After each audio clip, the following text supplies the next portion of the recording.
Boa noite a todos. O tema proposto para hoje, conhece-te a ti mesmo. É um convite para uma viagem que todos nós podemos fazer. Em outra ocasião já falei aqui da grande viagem, aquela viagem que é individual, que é intransferível e que é obrigatória, que todos nós vamos fazer. A única viagem que a gente tem certeza que vai fazer nessa vida. Todas as outras, por mais que a gente programe, a gente não pode ter certeza que vai fazer. Mas a viagem de retorno ao mundo espiritual, de passar pela morte do corpo físico, essa todos nós vamos fazer. Embora a gente tenha certeza que vai fazer, a gente não se prepara. A gente não está pronto para fazer essa viagem, nem quer que ela venha logo, normalmente. Mas não é dessa viagem que eu vim falar hoje. Vim falar de outra viagem que também é de fundamental importância para cada um de nós. Como a grande viagem, essa também é uma viagem pessoal, individual, intransferível. Ninguém pode fazer pelo outro. Não tem como combinar duas pessoas de viajarem juntos. É individual. Porque é a viagem do autoconhecimento, de viajar para dentro de você mesmo, do conhecer-se a si mesmo. Então não posso transferir isso para os outros. É um convite dessa viagem que a maioria de nós normalmente não faz.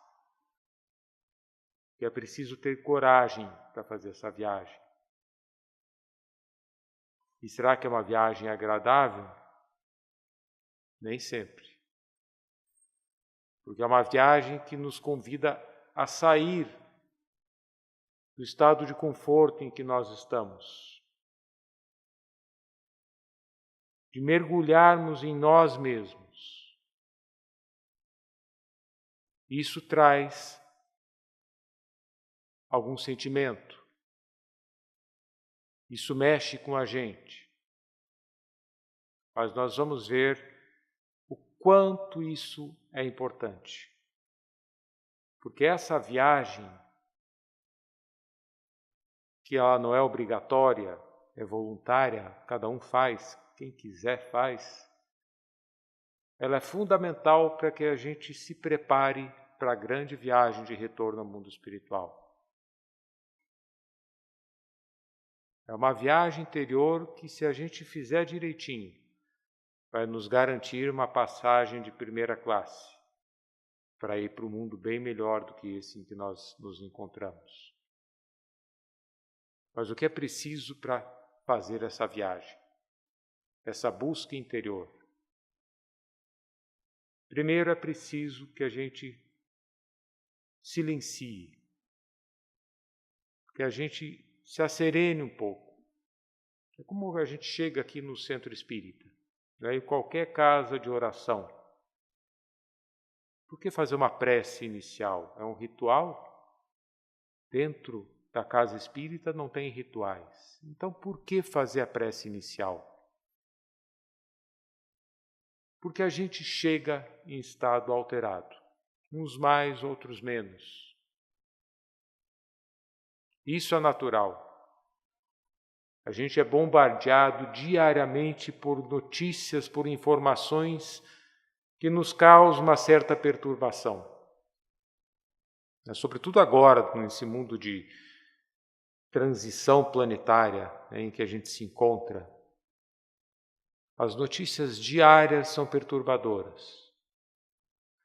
E o ser humano tem aquela capacidade de explorar tudo que é negativo.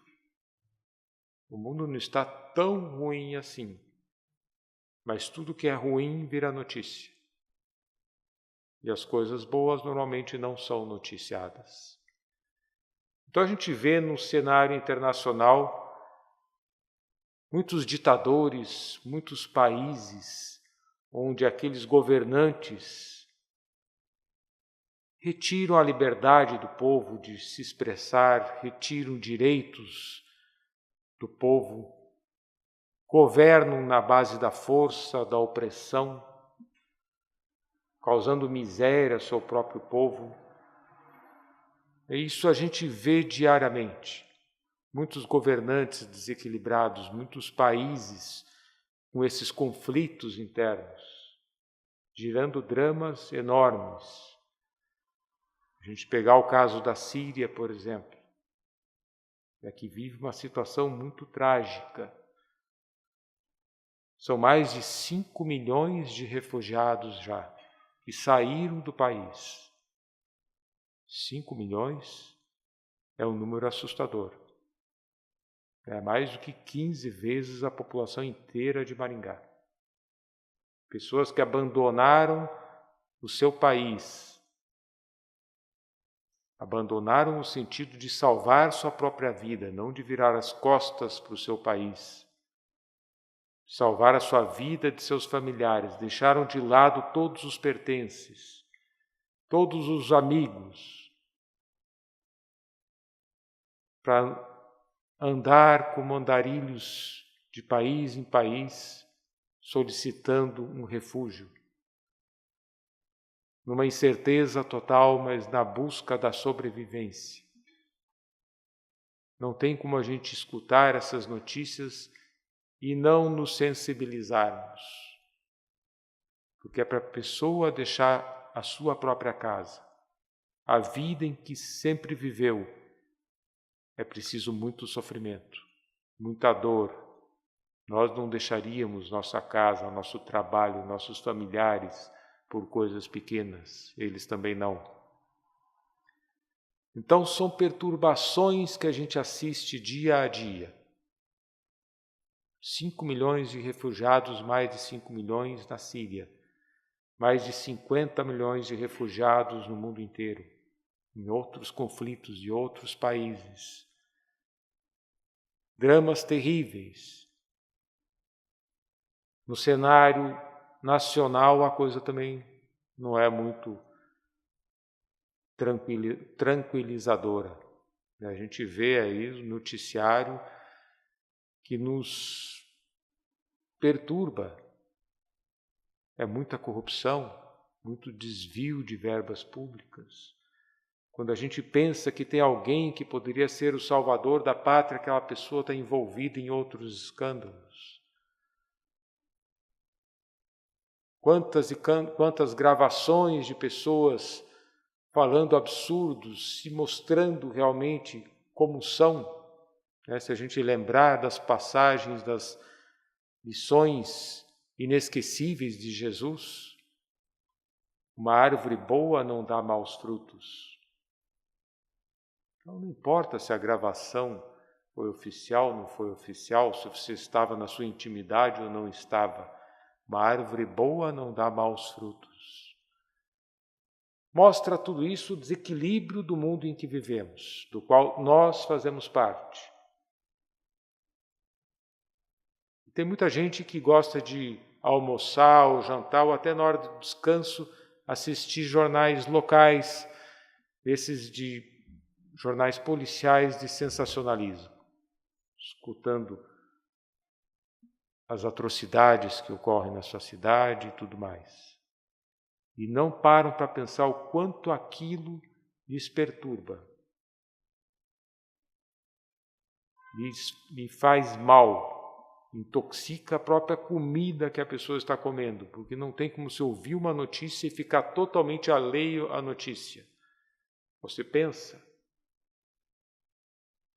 Mas a proposta de hoje não é pensar com relação aos conflitos internacionais, não é pensar com relação aos conflitos do nosso país, nem da nossa cidade. Sequer é pensar com relação aos conflitos do nosso lar, do ambiente onde vivemos, porque também há grandes conflitos. Quantos pais sofrendo pelos filhos que estão envolvidos nas drogas? Quantos desentendimentos dentro do próprio lar? E às vezes tem lares em que não há briga. Cada um está no seu canto, no seu celular, no seu tablet, no seu computador, ou na televisão, ou no videogame. Não há brigas, mas não há mais a boa conversa. Não há o carinho, não há o afeto. Há um silêncio, uma indiferença muito grande. Então a gente vive num mundo difícil. E como nós fazemos parte desse mundo, nós temos um comportamento diante dessas situações que nos são diárias. O convite é para que a gente se autoanalise. Como que eu me comporto diante dessas informações que me chegam no dia a dia, tanto no convívio mais próximo quanto informações que a gente pega na internet, na televisão, de noticiário, de comentários. Qual é a minha reação quando eu vejo um ditador fazendo atrocidades em algum país? O que é que eu penso com relação a essa pessoa? Que sentimento sai de dentro de mim? Quem sou eu? Isso é o conhecer a si mesmo. Quem sou eu? Quais são as minhas atitudes? É como que eu me comporto diante das situações da vida? O que eu tenho feito com relação à minha vida? Ao meu relacionamento com as pessoas? A minha postura mental, que ninguém sabe, mas eu sou responsável. É porque nós somos responsáveis, dentro da lei divina que é perfeita, da lei de causa e efeito, somos responsáveis por tudo aquilo que nós fazemos, seja em atos, seja em palavras, sejam até em pensamentos. Tem muitas atitudes que a gente faz que estão veladas aos olhos dos outros, mas perante a lei divina, não. Os nossos pensamentos mais íntimos. Por isso que não tem como você convidar alguém para fazer uma viagem junto com você. Por mais que a pessoa conviva com você há anos, que te conheça, ela não sabe dos teus pensamentos mais íntimos. Você sabe. Essa viagem é individual, é você que tem que fazer. É você que tem que buscar essa autoanálise. Muitos personagens que a gente conheceu na história buscavam esse momento de equilíbrio, de paz interior, fugindo um pouco da vida mundana. Fugindo não é o termo, se distanciando da agitação do dia a dia. Muitos buscavam o deserto para pensar melhor, para refletir sobre a vida, ou as montanhas.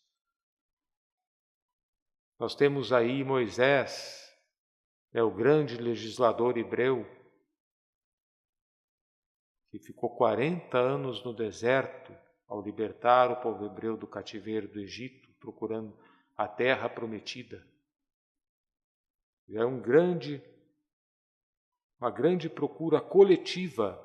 Mesmo assim, Moisés ainda buscava se afastar da multidão quando queria elevar os seus pensamentos em prece ao Criador. Foi assim que recebe o Decálogo, subindo ao Monte Sinai, se afastando da agitação do seu povo para buscar uma sintonia maior. Siddhartha Gautama, o Buda, era um príncipe na região do Himalaia que nasceu num castelo maravilhoso, na riqueza, na luxúria, e não conhecia a miséria, não conhecia o sofrimento, vivia internamente no palácio.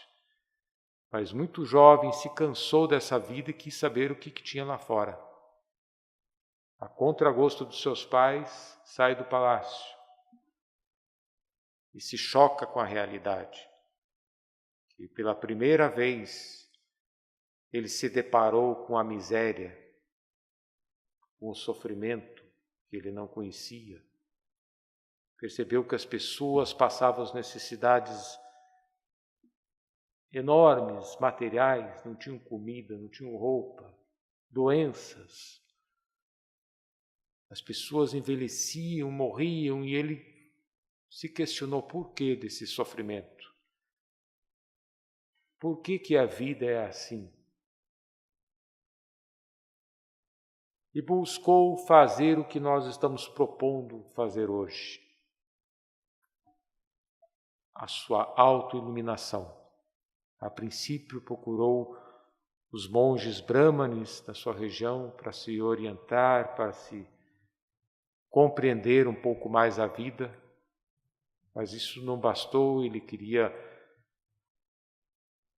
um pensamento mais profundo, seu, íntimo. Foi no pé de uma figueira que ele sentou e se propôs ficar ali em meditação profunda até compreender mais profundamente a vida. E dizem que ficou 49 dias e 49 noites nessa profunda concentração, até alcançar a autoiluminação. Outra figura que a gente pode citar e mais próximas de nós, Paulo de Tarso. Nasceu com o nome Saulo de Tarso, aprendendo as leis mosaicas desde a infância, se preparando para ser um grande doutor da lei no Sinédrio. Ao ver a figura luminosa de Jesus na entrada de Damasco, ao compreender o grande equívoco em que se encontrava, transforma totalmente sua vida. Faz uma mudança radical. Mas antes de se tornar o grande pregador do cristianismo, aquele que levou a mensagem de Jesus aos povos pagãos, que sacrificou a própria vida para divulgar as lições inesquecíveis de Jesus. Antes de fazer tudo isso, precisou ficar 3 longos anos no deserto, exercendo a profissão de tecelão que aprendeu com seu pai, tecendo tapetes, barracas. E nessa vida manual, no trabalho ali árduo do deserto, reordenando sua cabeça, seus pensamentos, se fortificando para depois fazer o que fez.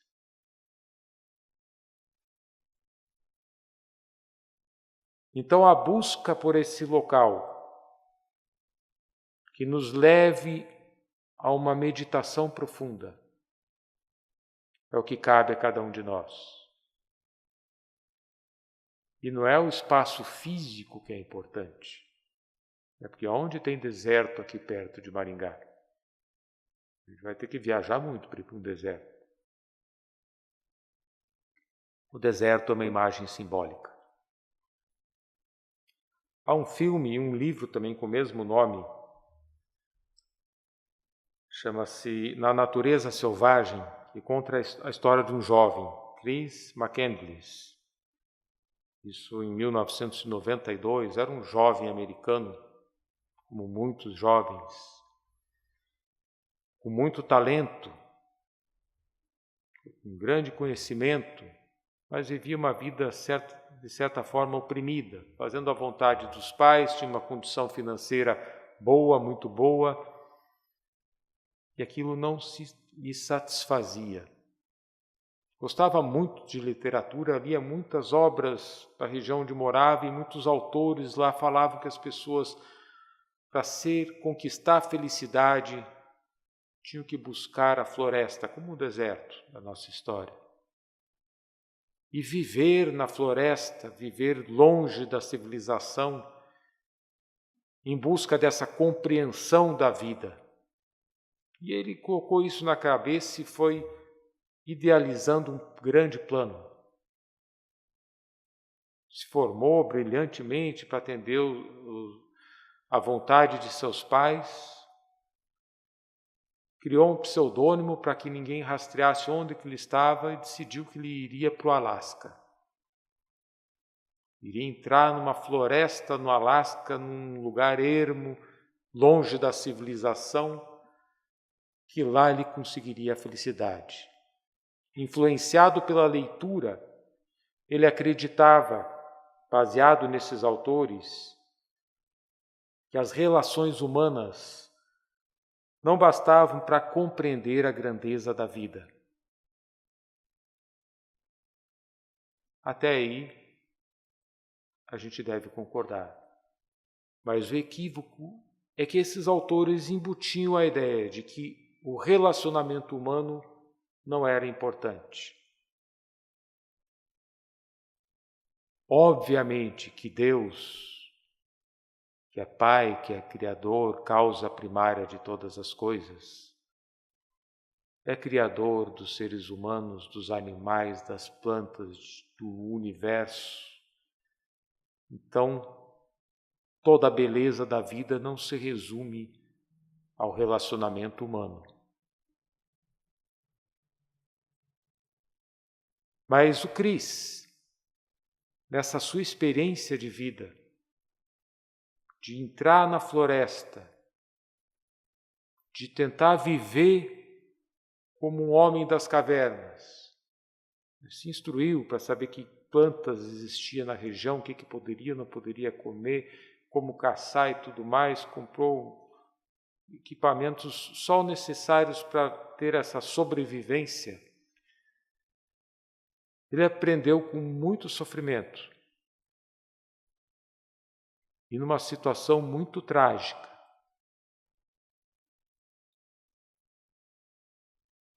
Que no final não há alegria verdadeiramente feliz se ela não é compartilhada. Aprendeu tarde demais. Não vou contar o final, porque daí alguém vai ficar bravo comigo, que vai querer ver o filme ou ler o livro. Eu gostei mais do filme. Provavelmente eu gosto mais do livro, mas gostei mais do filme. Na natureza selvagem. Então ele teve que viver e passar um drama terrível na sua vida para compreender que não adianta você ir em busca da felicidade sem pensar nas pessoas com quem você convive. Por mais que você compreenda a grandeza divina, compreenda a beleza do universo, da criação, se você não compartilha isso com ninguém, você não é feliz. A Universidade de Harvard, uma das mais importantes do mundo, resolveu fazer uma pesquisa com relação à felicidade. É para saber o que realmente traz a felicidade para as pessoas. E descobriram que se perguntar para as pessoas, até para as pessoas mais velhas, não dá para fazer uma relação. Por quê? Porque a gente esquece de muita coisa pela qual passou e nós temos uma tendência de mascarar aquilo que nós passamos. Normalmente a gente fala que no passado era melhor. Na infância, na juventude, na mocidade, por causa disso, daquilo. Mas quando você estava nessa situação, você não achava melhor. Então o que eles resolveram fazer? Resolveram fazer uma pesquisa científica. Pegaram vários jovens voluntários das mais diversas classes sociais nos Estados Unidos, de regiões bem pobres mesmo e pessoas de regiões ricas, jovens de 14 anos, que se cadastraram e foram acompanhados rotineiramente até o final da vida, preenchendo relatórios, questionários, fazendo avaliações físicas, inclusive, para saber como é que estava o seu organismo físico, como é que era o seu relacionamento em casa, no trabalho, se tinha emprego, se não tinha, suas frustrações, o que eles almejavam e o que eles conquistaram na vida, para saber o que traz a felicidade para o ser humano. Essa pesquisa continua até hoje, talvez a maior pesquisa feita nessa área até agora. Já são cerca de 80 anos de pesquisa ininterrupta. Muitos desses jovens já faleceram e agora estão abrangendo seus filhos na pesquisa. E aquilo que eles imaginavam que teria algum relacionamento com a felicidade, que normalmente a gente pensa, que seria dinheiro, condições materiais boas, a fama, o sucesso,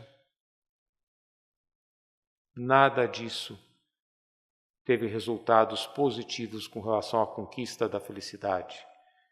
E desses voluntários teve pessoas das mais diversas situações, pessoas que começaram na pobreza e chegaram na riqueza, pessoas que começaram ricas e perderam quase tudo, chegaram na miséria, pessoas que se mantiveram no mesmo nível social e financeiro em que se encontravam.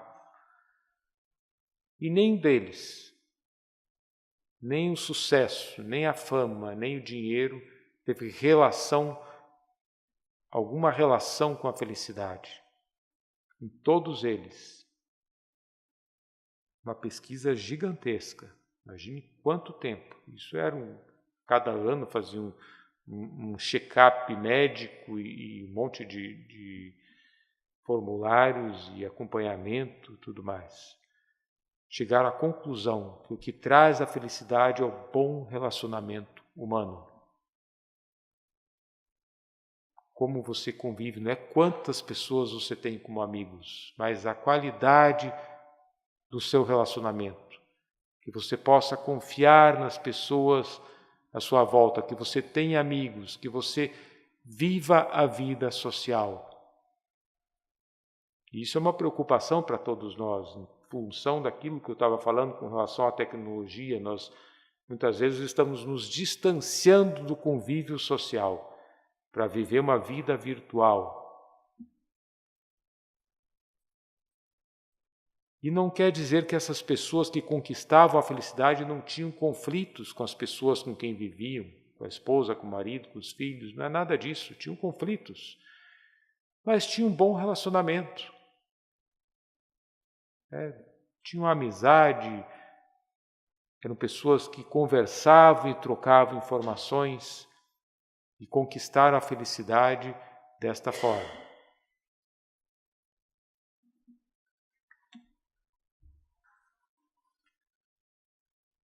Então é preciso que a gente busque essa compreensão nossa. Eu pensar em mim mesmo. Quem sou eu? Como eu tenho convivido com as pessoas à minha volta? Como eu me relaciono com as pessoas no trabalho, em casa? Até que ponto eu tenho me esforçado para me melhorar? É a busca interior.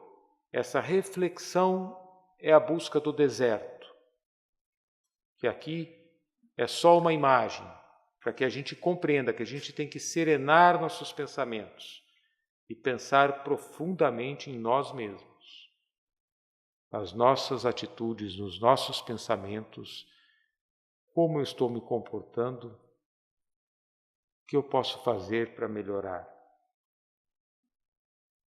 Allan Kardec pergunta para a espiritualidade maior, qual é o meio prático, o meio mais eficiente para melhorarmos nessa vida e resistir à atração do mal? Qual o meio prático? E os espíritos respondem, conhece-te a ti mesmo. Se eu não me engano foi Santo Agostinho, foi, né? Santo Agostinho fala, conhece-te a ti mesmo. Um sábio da antiguidade já vô-lo disse, conhece-te a ti mesmo. filosofia do conhecer a si mesmo, né? Isso é, na verdade, é difundido no mundo inteiro, não é uma coisa da doutrina espírita, né? E tanto que é um sábio da antiguidade, né? Até a origem de quem fez essa frase há controvérsias, né? Está lá no oráculo de Delfos, registrada essa frase, conhece-te a ti mesmo. Então, uma frase que a humanidade, ao longo da sua história, já conhece, mas como conseguir isso de uma forma prática? Pergunta Kardec a Santo Agostinho. E Santo Agostinho fala: faça como eu fiz na minha vida. Interrogue a sua consciência. No fim de cada dia, faltei algum dever? Vocês vejam que ele propõe um exercício diário. É porque eu pensar na minha vida inteira, a gente se perde nos pensamentos e vai filtrar algumas coisas do nosso interesse. Mas o que eu passei hoje eu sei muito bem. Então, consulte a tua consciência ao fim de cada dia. Você faltou algum dever? Não só os deveres impostos pela lei humana, mas o teu dever como um ser humano perante a lei divina. Você deixou de fazer algo por alguém que você poderia ter feito, você deixou de colaborar em alguma atividade que você poderia ter colaborado. Como foi a tua atuação? Alguém tem algum motivo para se queixar de mim? No dia de hoje, é difícil a gente chegar no final do dia, a gente fazer esses questionamentos e não ter deixado de faltar algum dever, não ter ninguém que tenha se queixado da gente em algum momento. Isso é importante para que a gente se conheça, para que a gente pense profundamente em nós mesmos. Rogue a Deus, fala Santo Agostinho, e ao anjo da guarda para que te esclareça, para que te ajude. Esse rogue a Deus de Santo Agostinho é a busca do deserto de que nós estávamos falando. É o momento de reflexão interior. Peça auxílio ao anjo da guarda, ao teu guia espiritual, como queira chamar. Todos nós temos um espírito amigo mais evoluído do que nós, que nos acompanha e nos auxilia nos momentos difíceis. Então, eleve os teus pensamentos a esse companheiro espiritual. Eleve os seus pensamentos a Deus e a Jesus e rogue auxílio. Você vai ser inspirado, vai ser intuído com relação a essa autoanálise, a você se compreender e compreender aonde que você se equivocou. O que é preciso você fazer para melhorar-se? Nos Salmos de Davi, a gente tem o Salmo 23, se não me engano, que normalmente tem a tradução: o Senhor é o meu pastor, nada me faltará. Mas dizem, não vou entrar aqui nessa polêmica, e é uma tradução muito interessante, que a tradução correta seria: o Senhor é meu pastor, não me faltará. Essa é uma grande verdade. Deus é o pastor de todos nós. Jesus é o grande pastor do nosso planeta. Todos nós somos rebanhos, somos ovelhas de Jesus. Jesus não nos faltará em momento algum. Nós nos afastamos de Jesus, de Deus, da compreensão da vida, mas o Criador e Jesus não nos faltam. Então é preciso que a gente compreenda isso, que a gente interiorize isso para que a gente tenha firmeza na nossa vida. Pode estar passando a situação mais difícil do mundo. Não tem como os outros medirem a tua dor, mas você tem que ter essa certeza Você é filho de Deus. Há um foco divino dentro de você. A proteção divina não te faltará. Mas é preciso que você faça a tua parte, que você sintonize com a criação.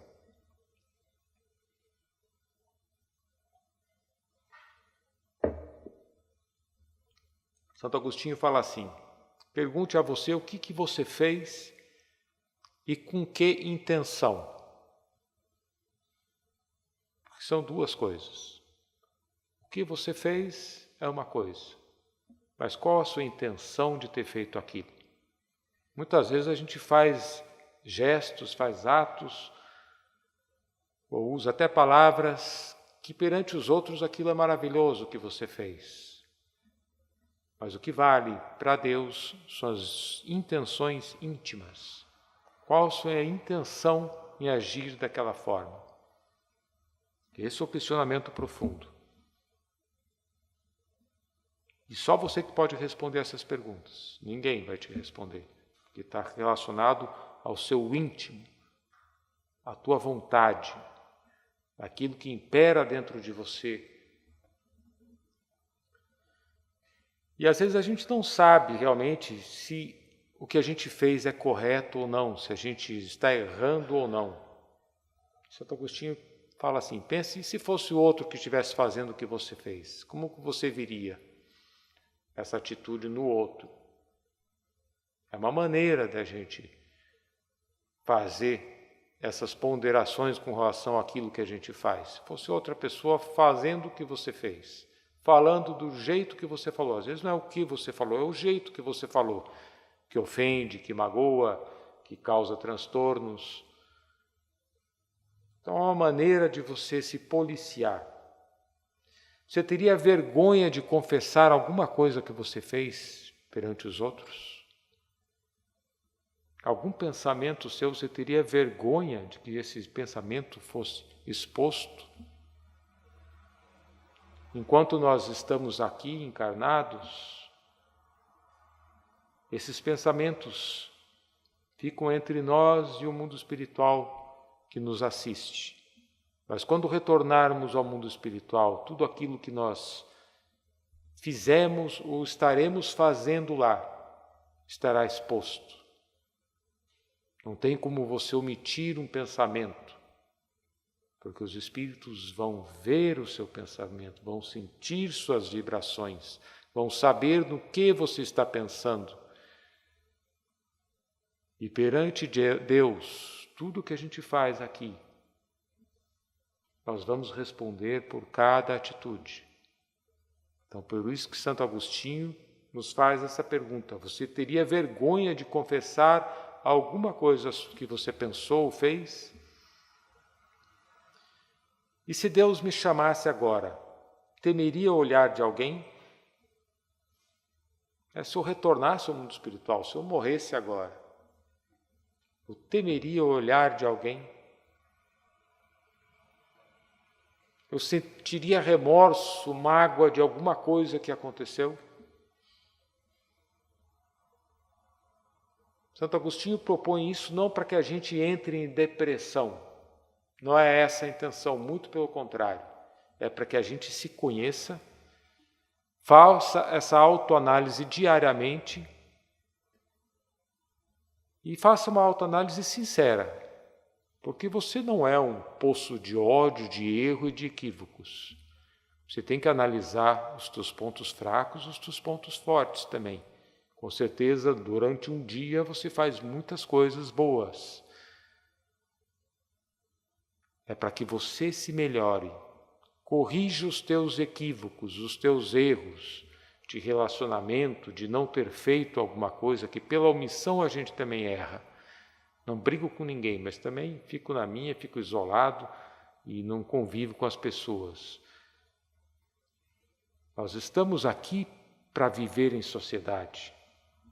Eu tenho que olhar para a pessoa à minha volta. Se a pessoa é menos capacitada que eu, seja intelectualmente ou moralmente, eu estou ali para auxiliá-la, para ajudá-la, para perdoá-la. Se a pessoa é mais desenvolvida que eu, intelectual ou moralmente. Eu estou ali para aprender com ela. Isso é o convívio em sociedade. Nós vamos nos ajudando uns aos outros. Então não tenho por que reclamar da vida que você leva, das pessoas difíceis com quem você convive. Faz parte do teu exercício de amadurecimento, de aprender a se relacionar, de aparar arestas, aquela pessoa difícil com quem você convive. Provavelmente ela seja difícil por erros seus em outras existências com relação a essa mesma pessoa. Há uma grande chance disso ter acontecido. Então você está ali para se ajustar. Não fica criticando o que os outros estão fazendo. Critique a si mesmo, no sentido positivo. Se ponha para cima com relação a tudo de bom que você tem. Compreenda que você tem esse foco de luz divina dentro de você. Você é muito maior do que você imagina. Supere as suas dificuldades. É para que você cresça dia a dia.